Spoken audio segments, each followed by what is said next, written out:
Have you ever wondered how some of the most complex braids are done? Well, I don't know some either, but I do know how to braid. We all have seen braids whether we've wanted to or not. Most people wear them at events and celebrations or wear different types of braids to sports events to keep their hair out of their faces. All of us have probably wanted our hair to look good at one point or another, and I have a little sister that always asked me to do her hair, so I figured why not learn how to braid. I have gotten to learn all types of different braids by practicing on her hair over the years. I will be explaining 3 basic things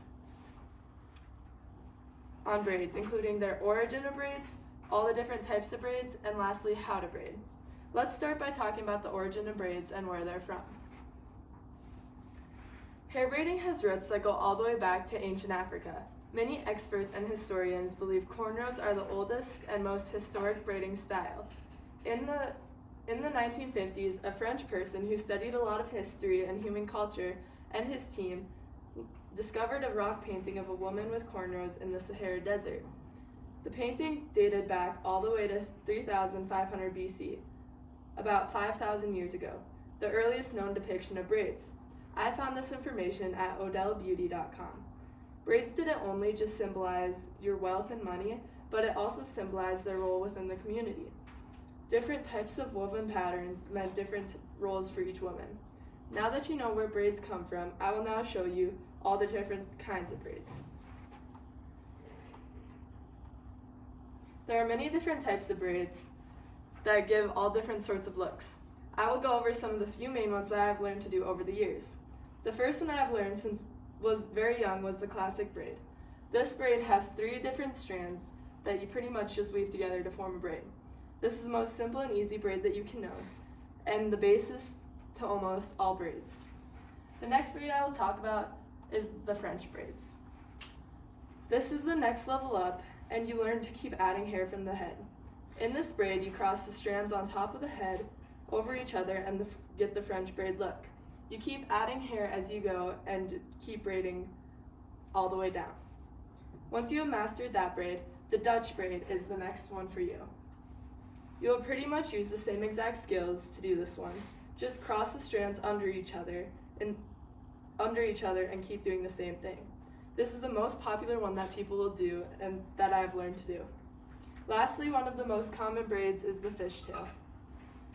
This is a 2-strand braid when you cross small strands over each other from 2 different sections.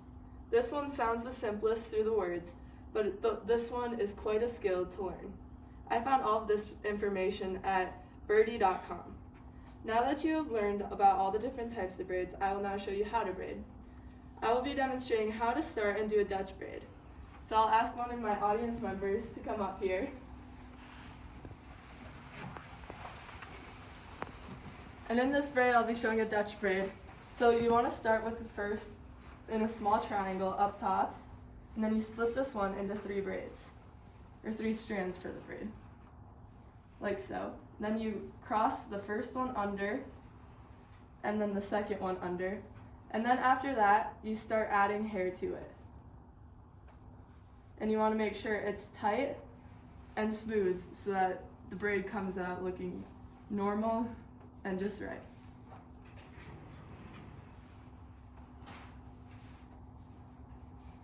Once you're done with the braid, and once you are close to done, you can start pulling out the hair to make it look like it's fluffy and just how they normally look on pictures.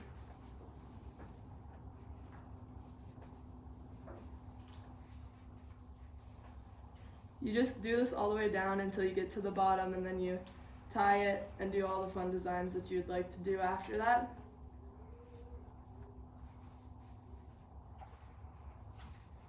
And so yeah, that's pretty much how you do Dutch braids.